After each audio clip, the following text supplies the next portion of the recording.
All How right. far driving? First first Q&A session of 2025, continuing our conversation from before. And we're also chatting a little bit now about how Haley freezes on the way to work. I didn't realize you were having to walk to work for 30 minutes. Good gosh. Sometimes it's That only big 20 city when they life shovel. now. Big city life. They don't have parking lots everywhere. You got to park on the street and walk places. And really, really throws Stories, a damper on me going out to eat, to be quite honest. think of the stories you'll tell your kids, though. I had to walk to work 30 minutes each way. In the Yeah. snow. Cold. I'm just going to have to be very vague and be like, we survived -20 temperatures. True. Very Negative true. 40 sometimes. Yeah, negative Ugh, 40. wow. It was intense. I had to batten down from my office inside the house and drink coffee. Um,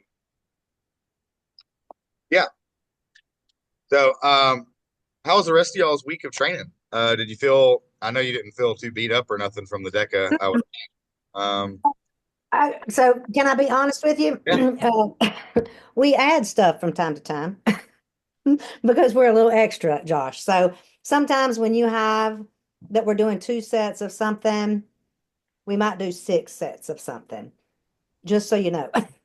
Just so you know, Two to because six is a big difference factor it wise. is, it is. Like today, we had 2 sets of the middle part of, Or, yeah. yeah, Yeah, yeah. like the Uh, series, Bear crawl, box yeah, the we did over. power, that six Yeah. basically times. a power and skill development series, Yeah. like prime you up So for tomorrow. we did that 6 times instead of two because two just didn't feel like enough. I mean, because Two we should have made you feel feel better than you walked in and like you were really hungry to do more shit so that you'd be really chomping at the bit for tomorrow. right. Well, we'll still be chomping at the bit for Yeah, tomorrow. we will. Don't you We will. worry. Oh, We and always there's are. another reason that we're gonna be chomping at the bit for tomorrow. Let me share. Let me share a little photo with you. Hang on. Oh, wow. Oh, this is recorded. I might not need to say where this is, but I think you'll know. Hang on, hang on. Oh, for God's sakes. Gee, and technology. Y'all, y'all. I'm really interested to see where this may Yeah. be. Oh, I have a picture of that too. Okay, Ooh. I thought you might. So we're going there tomorrow. Yeah, understandable. We saw Understandable. for tomorrow. All the new fancy plates. I asked him, I was like, hey, what'd you do with all the other plates? Because I thought Oh, to they're still there. myself, well, I thought I want some of the collector plates. And I thought the guys at Tribe or y'all, for your own purposes, may want the other ones. Uh-huh. Right, right. And he was like, oh no, because I don't know if you know this, but he kept his old rack too when he replaced Right. that rack. Yeah. I don't know where he's got it or what he's doing with it, but I think he's going to end up with some sort of iron shrine at some point. Um, but I think it's either in or going in his office in his house, not to even Nice. use, but I think to just sort of be decorative. Yeah. That's cool. You know That's what very I just thought of that we need to suggest to Charlie if he hasn't done it yet, then or if this is not part of his plan, his old rack, he should make a desk out of Oh the yeah. rack. Yes. Yeah. Yeah. That'd be very cool. Yeah. But anyways, yeah. That'd be He I wicked. just I saw he upgraded all that. Did he tell you how sought after those were? Yes, he did. Yeah. Yes, he Yeah. did. Yeah. It was so sweet when he sent that picture and just the things he was saying about, it was just very, very sweet, very nice. Yeah. And yeah, he told us not to deadlift with him. It's like, Yeah. well, Yeah. We- Yeah. Yeah. yeah. oh Can't man. can't deadlift with those, but they'll look real cool for squats. Sure. Yeah, What? would never think about deadlifting with those Yeah. ever. That Yeah. thought would Yeah. never enter my mind. Oh yeah, But But but but someone, Charlie is our squats tomorrow are gonna look great. they will. Charlie's really good about communicating stuff like that too. So you don't Yeah. usually if he doesn't tell you you can't do it, then you can. Yeah. But That's I mean, we had I don't some know. fun. Over the years though, he found out how creative my mind could be, and he was like, "What the fuck?" a couple Yeah. times, but Yeah. um, And we got our first clients on Monday. Oh yeah, Yeah. yeah. So You told me that you were. Yeah, you told me that you were going to start working with some people potentially. I didn't know that they Yeah. were we've starting. already Monday. got the workout planned. Yeah, Hell yeah. Monday 8 and 9:30. I have one or two at 8, and then we have my coworker Alicia. She's at 9:30. What do you think about that? Let's see.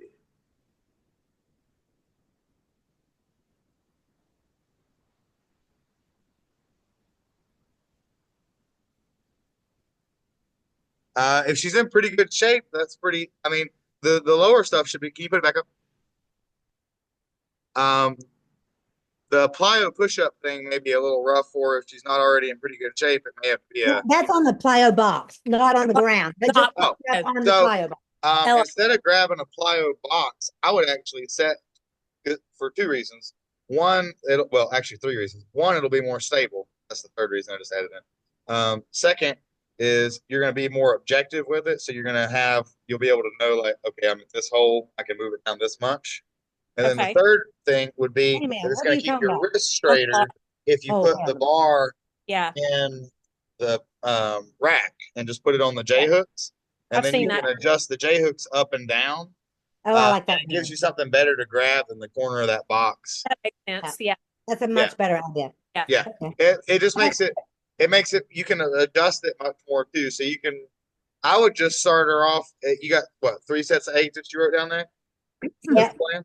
So Yeah. I would Yeah. just start off at a height that you know is going to be a real easy set of 8, and then Yeah. work her down a hole or two, and that gives you the ability to adjust the resistance set to set too.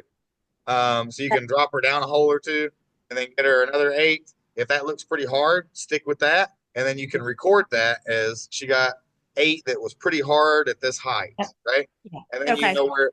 Then it's kind of like when y'all come in and you bench, 135 for 10. Well, then I know the next week you could probably do, you know, maybe 145 for 2 sets of 8 or something. Right. Right. Okay. So Yeah. she comes in and she hits 3 sets of 8 on that. Then the next week she can try to go like maybe she'll do 5 sets of 6.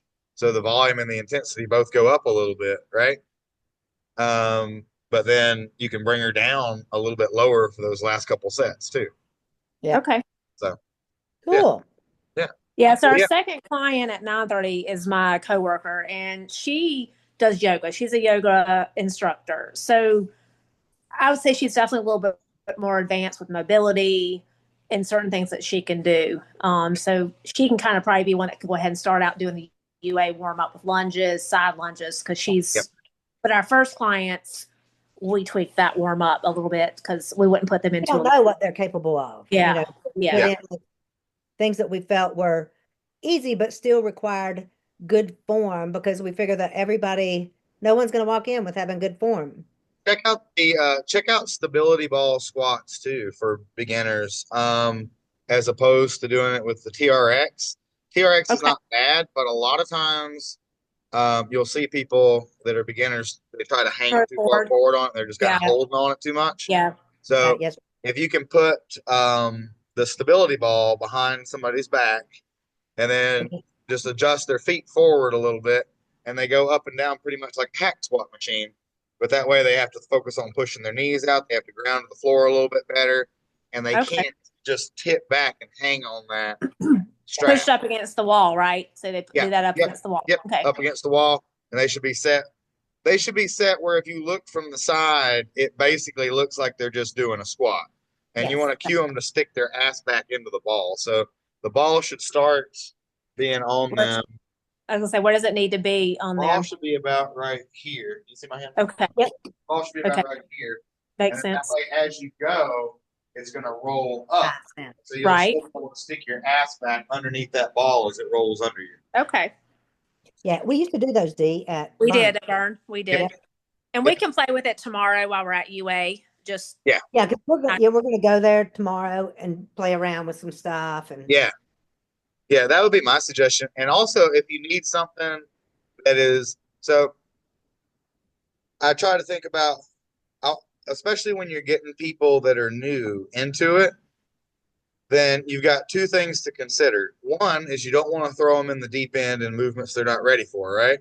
right. But then two is if you don't get them fast enough results for them to psychologically feel excited about it and want to keep doing it, then it's going to be hard to keep them hooked there and want and keep them consistent with it because you know it's a little different once y'all have been doing something for a while and I can talk to you about a long-term goal and you're in it and you're ready for it. But it's real hard to see, a long-term goal as the primary goal whenever you're just trying to get off the couch.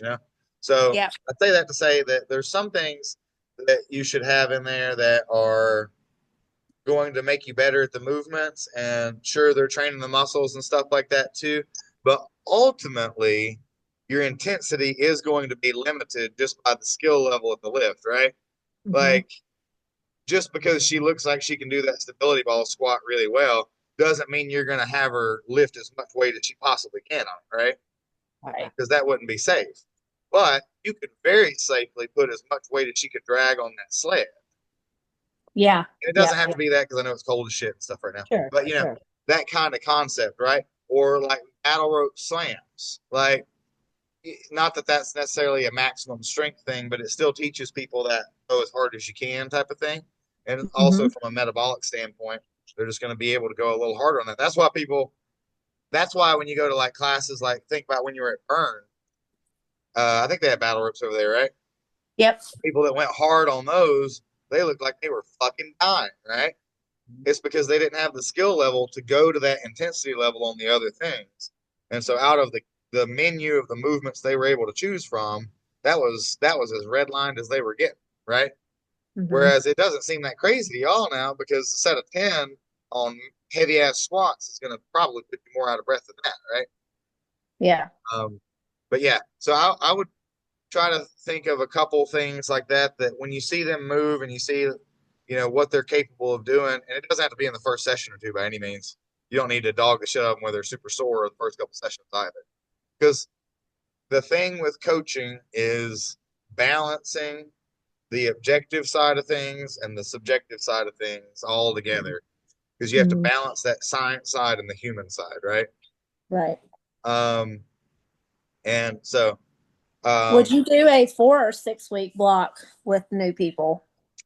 actually so with y'all, I usually end up, I would say, 6 to 9 week blocks that have 3 week waves throughout it. And then that's because y'all can't, everything is undulating over if you look at the picture long enough, right? Yes. But Yes. when we talk about stuff going linear, that's when most of the time people are going to say it's going up linear for more than 6 weeks, 6 weeks or more in a row, right? Mhm. Um, at the beginning, like that with people, there's no reason that you cannot run 6 weeks in a row.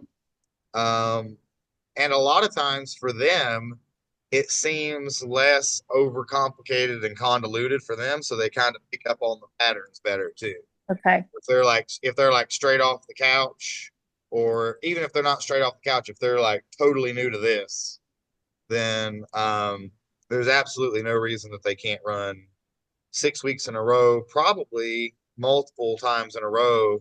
You would just get to that end of that 6 weeks and it wouldn't start over exactly, right? Like you wouldn't want her first workout of the next block to look exactly like the first workout Right. here. But you could start back over with the same sort of pattern and say, okay, now we're ready. We can switch this movement out for this movement. We can switch this movement for this movement. That's what we've talked about is to Yeah, switch and we can. out the movement, working the same muscles, but a different exercise. Because I want to keep it Yeah, fun, like you said. I want to excited about because we were always excited about a fun something, whether it been the sled pull outside or carrying the balls with the chain or just yeah. those fun little exercises. I always And felt you bad after that. notice with Yeah. me a lot of times too, a lot of times the way I would have it set up was there were parts of it that the movement would stay pretty constant, and that gives you Hmm. reliability, right? That way you can count on the intended effect that you try to get happen, right? So you've got some of them that you're mostly manipulating the volume, the intensity, maybe you manipulate the tempo, um, on, and then you can have some other movements where your primary progressions can be movement progressions. And so if you think about that, maybe and you can rotate through that, and that kind of keeps it fun too, just because you're not doing the same movement every week. So especially for beginners, is that necessary scientifically? Absolutely not. Is it beneficial scientifically? Probably. Is it beneficial psychologically? Definitely. And is it something that will be beneficial when somebody's more advanced? Also definitely. But for this example of these two clients, it could be something like you have, you know, and just think about this wherever you want to put it in the workout, and then going all the way across. You could have hip thrusts one week, right? Where you're, well, we'll say a isometric hip thrust is the hip bridge at the top one week where you're Mhm. holding for max time. Then the next week you might go to hip thrusts, and then that third week you could either go to weighted hip thrusts, or if you're able to, with your core and with your glute strength, you could go to single leg hip thrusts. And Okay. so like maybe the lady that does yoga, she would probably be able to get to that single leg hip thrust by the third week, right? Hmm. And so you could hypothetically keep the same. You could have an isometric that first week, two sets of however long you can hold it, right? And then the second week, you could just have three sets of, however many reps is kind of difficult. And then that last week, you can hit three sets of however many reps is kind of difficult single legged, and you're going to end up auto regulating your intensity through that. And so it's just sort of going to fall in place where you need it. You don't have to stress it too much. You can just say, but the big thing there is it's also going to be more accurate and you're going to be able to guesstimate it if you let things auto regulate that way. So, Hmm. so yeah, yeah, and you can do that with lots of stuff, right? Like you could say maybe maybe with the plyo push-up thing, maybe we're going to do some incline push-ups the first week, but maybe they're strong enough to do plyo push-ups, just not very many of them. So maybe they do sets of 12 on regular push-ups the first week, or incline push-ups the first week. And then the second week they drop down to like sets of 6 on either regular push-ups or maybe putting their feet up to make them a little bit harder, right? And then that last week of the wave, they could drop down to sets of 3 doing plyo push-ups, right? Or if you're Yep. thinking about that more over like a 6 week wave, with the movements, I would probably rotate the movements every 3 weeks anyway. Um, but when you're thinking about like a 6 week wave, manipulating the volume and intensity, starting off with that 3x8 for an example, um, you could choose the next week. You could either go for like you could go for like 5 sets of 6. That way it puts you around 30 reps. You could just add a fourth set, go 4 sets of 8, and end up about 32 total reps, and just try to make the last 10 to 16 of those reps heavier than the top set of the previous week, so that the Hmm. intensity is going up too, right? And again, that's something that kind of auto regulates, and that's something that you guys, as the coach, would be saying, okay, well, hypothetically, I would like to have you go up, but this doesn't look good, so we're going to stay Yeah. with the same weight, practice this. Or on the other end of it, maybe they've just, especially the beginner client, maybe they just haven't learned how to use their body yet, so they may come in and completely outpace what you have planned, right? So they may come in the next week and maybe they know how to use their shoulders and stuff and brace properly for the push up. So maybe the first week they did 6 reps, at 10 pins above or 10 holes above the bottom. Well, the next week you may put them at 6 holes above the bottom and say do as many reps as you can, and they may surprise the shit out of you, do 20. You know, Okay. so things like that are not things that you're going to be able to accurately predict the first couple weeks working with your first couple clients. But I say those things to raise your awareness of, let things auto regulate a little bit and use it more for data collection there, right? Yeah. Just say, okay, they did this. And, you can always call the set too, right? So if you see them start to, they're pushing up and it's still accelerating through the top, but they get to the end of their set, we'll scream at them, keep going, you know? And Yeah. then whenever it You, starts to slow yeah. down a little bit, for two reasons. One, so that you don't get them past what they can recover from. And two, just so that you don't psychologically ingrain missing. Then whenever you see that start to slow down, and just say, good set, that's it, rest, Yep. you know? Yep. Um, Yep. So, yeah, the plan, you guys can make the plan, but I highly advise coaches to be very willing to call audibles on the plan. Got yeah, yeah. So, And you've Yeah, done that basically with threatening. us before, changing things up. yeah, Reason or another, or you had 4 sets for us to do, and you realize, okay, well, they're dying. We're going to stop it. Set yeah, 2. You know? You Yeah. did that a lot with me on bench. I know you did. yeah, Like, yeah. ah, I've she called some gonna audibles let on her your win this benching one. for sure, but I've called some audibles on both. But that's what a coach does, right?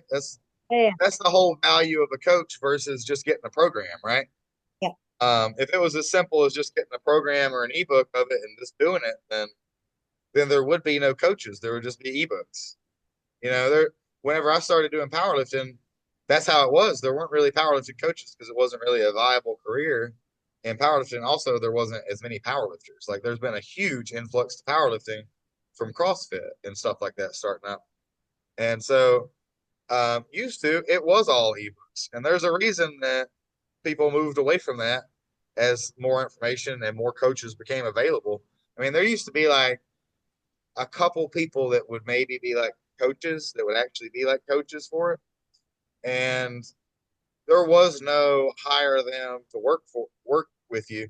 It was either they liked you enough to work with you and they invited you to move to their town and be a part of their team, or um, you paid them like ass loads of fucking money if they reached out to you. I remember Josh Bryant used to charge people $3,000 a month. Wow. And it was like, where the fuck are these people getting this money? And it was like, who the fuck in the powerlifting community's got this? It's not selling drugs. So, um, but anyways, so um, yeah, it's a different time for sure. But that's what y'all have the ability to add, to people's lives. You can give them that step, and there's so much. Not to rant about the industry as a whole, but I'm ranty. But there's so much BS in this industry, and there's so many people that are just willing to sell people anything that they can sell. You know what I mean? There's so many people that aren't trying to do things right, and to be quite honest, just the fact that I know you two care and that I know you two actually critically think about it, I think that you're going to be two of the best trainers in the area right out of the gate. Aw, Um, thanks. We're so excited. yeah, Yeah. so And we um, do care, and we want people to be able to, you know, mow their yard and shit like that, and not have to be in the bed 3 days after doing I something know. so simple. Well, I know Because you care, people and do. I heard a trainer say what a trainer actually said to me once when I started training people only over at Ultimate Athletics. They didn't realize that I didn't use any of the machines hardly over at Quest when I was there anyway. But they said to me, "Why don't you start training people down at Excel too? It would be so much easier work for you to take people in and put them on a machine." And to me, that just embodied like the whole wrong way of thinking about Yeah. Mm-hmm. it. You know what I mean? But at the end of the day, that's the way a lot of people think of a lot of jobs like a job, and that's it, right? And maybe I'm brushing over some nuances here a little bit with this, but I genuinely don't think anybody that does a job because it's a job does that job very well. That's the only reason they're doing it. You're Right. absolutely right. If it doesn't matter what I mean, I guess I said there was nuances, and I guess there is. There's that big fucking basketball player from Russia or Eastern Europe, Jokic. He hates basketball, but he's a pro basketball player. He was just really good at it. Yeah. And so he's in all these interviews, and they're like, "So how did that feel?" And he's like, "Feels like I want to go home," and shit like that. So, but that's an outlier. And to be Yeah. quite honest, even if you take examples like that, what if Jokic loved basketball? He'd be fucking Michael Jordan. You Yeah. know, Mm-hmm. how much better would he be? So, the there's always going to be people that are exceptions to those rules, but as a general rule of thumb, y'all have the most important thing for being a coach and a trainer right now.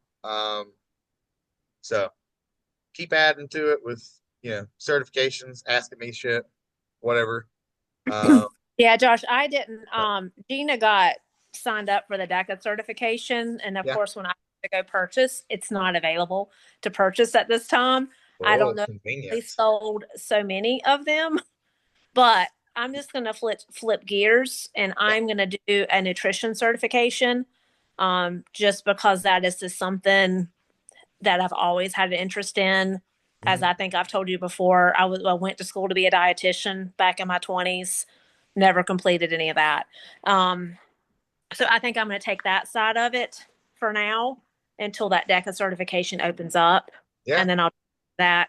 Yep. The nutrition one's probably about a 5 month program, maybe 6. Depends on how long it takes me to what my time looks like. I mean, it's self paced. Yeah.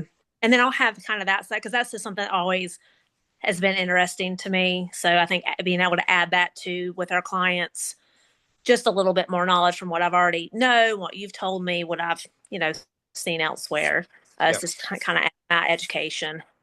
That would be good. And I think I said before that um, personally, I think that a lot of the stuff would be beneficial in it, but I also think that a lot of the stuff that is going to be beneficial in it, you probably already learned from me for the CSCS.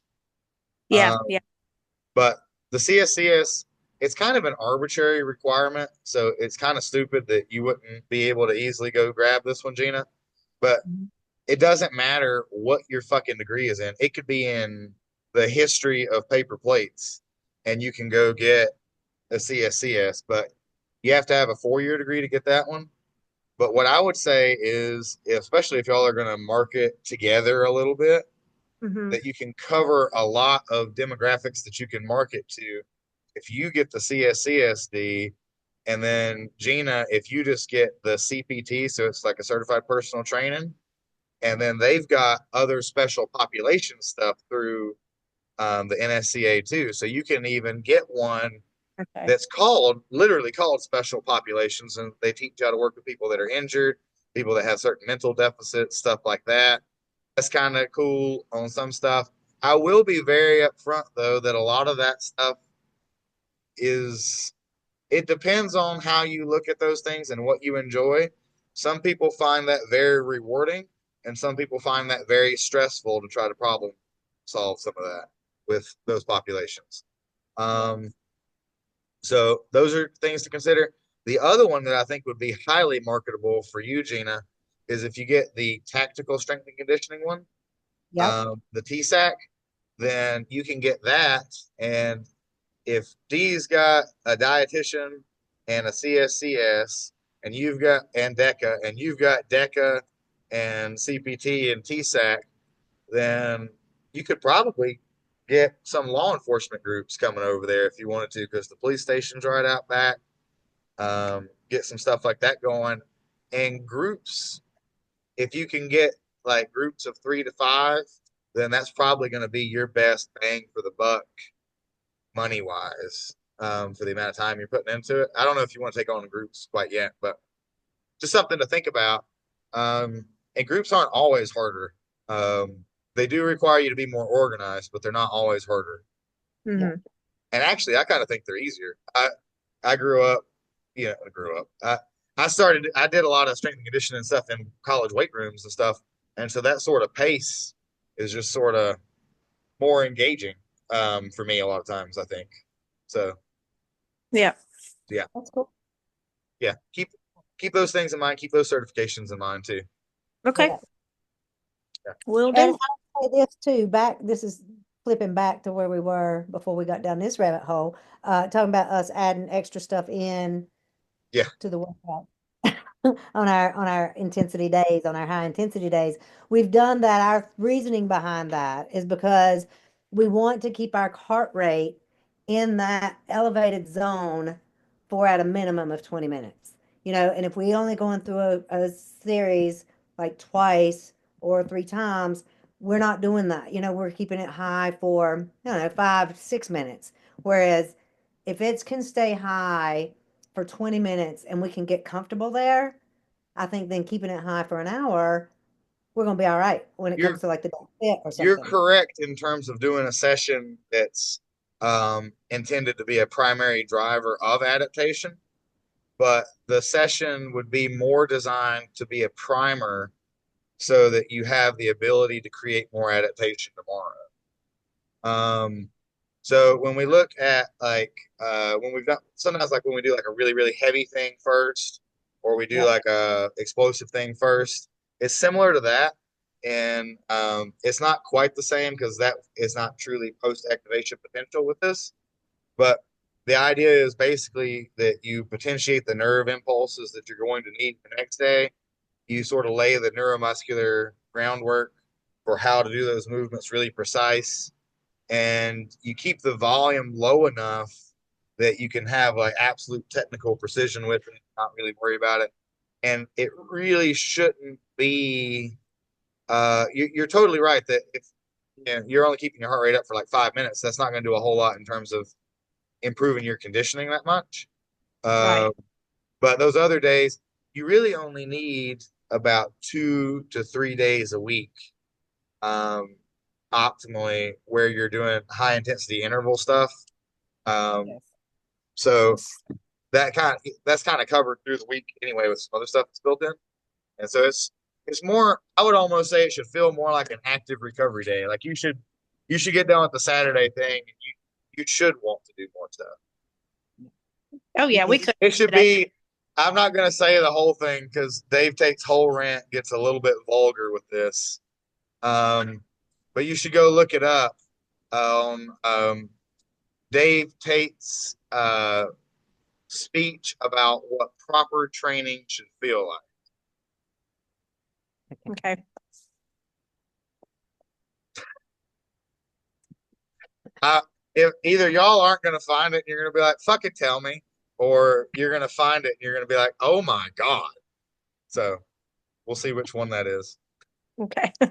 His face. But yeah, with, Hey, the other that's thing though, with stuff like that, is that the movements that are selected for a primer day too are not going to beat you up that bad anyway. Um, so there shouldn't be anything there where you're taking a lot. And, think about that too if you set stuff like that up for other people that are pre-contest or something too. You don't want things that are going to have a lot of an eccentric component. You don't want things where you're going to cause a lot of muscle damage from that eccentric component or anything. Um, but you do want things where you're fast, light off your feet, moving around smoothly, practicing movements, stuff like that. So, so yeah. yeah, yeah. The I think our biggest challenge is finding that smooth breath when we're under high pressure to perform. You know what I'm saying? It's like when we're taxed, like during these races, when we've been going 100% and trying to find that smooth breath in the midst of chaos, like halfway through. It's like, okay, we got the hard shit to do now. Let's settle in. You know, it's like a run. Like if you're going to do a 5K, sometimes it's easier to do a 10K. I hear these dogs going off.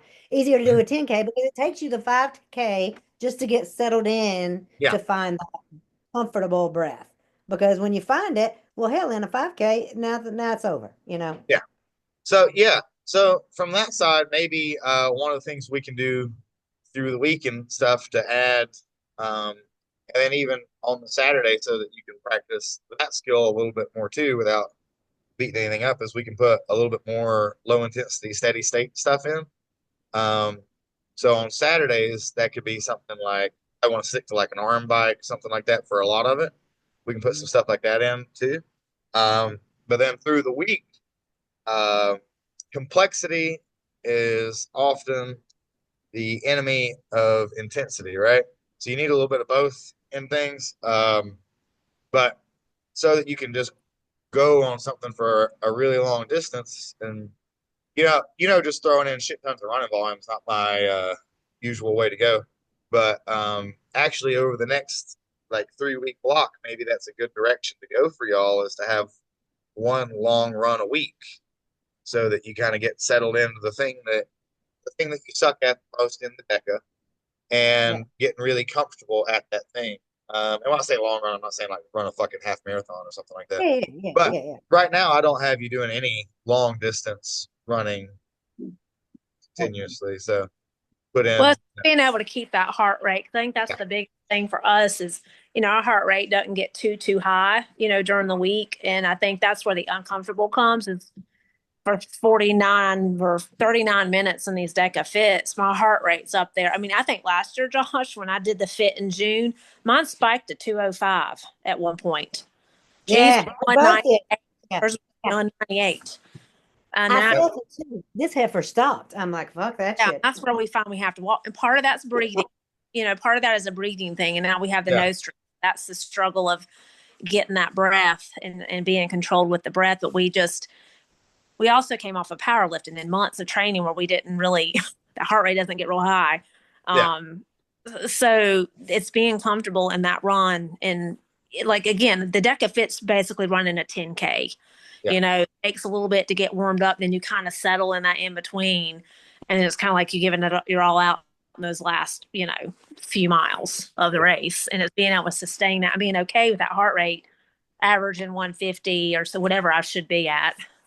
And we haven't been at that. And I think that's where we struggle is on that run where the exercises, that's not an issue. It's right, getting off of that and going into that run without having to stop because my heart rate's gotten high and I don't know what to do with it, on that run. And I find I walk to drop it down. Or it's a slow ass jog. I mean, Yeah. it's like, I've walked some for sure. I have to. Yeah, I did fit. I did in the fit for sure. But my heart, and I knew it. And it was about the time we got to the bike. And now when I looked at my heart rate, I'm like, holy crap, I'd gotten at some point at 205, which was probably at the bike, if I had to guess. yeah. 205 is pretty high. Yeah. That should be This actually is, yeah. above your hypothetical max heart rate under most conditions. Um, And that probably just spiked at one point. How long it was, it probably was not there long, but it probably spiked to that at some point. well, they Due to lack guesstimate your max heart rate to be 220 minus age. I mean, there's a more exact formula too, okay. but that's over High it. power rate, 220 minus age. Yeah. 220 minus age. Okay. That's what your average should be. No, that's what your max should be. Max should. Oh, okay. Oh shit. Okay. Well, that's like 170. That's 170. Yeah. Okay. I've Yeah. never been much like that. When I used to run, I mean, my average was in the 150s. I mean, you're obviously climbing hills and it's going to go up or whatever. Maybe you speed up, but Part of that's probably because of the skill of the powerlifting too, of learning how to put everything into something.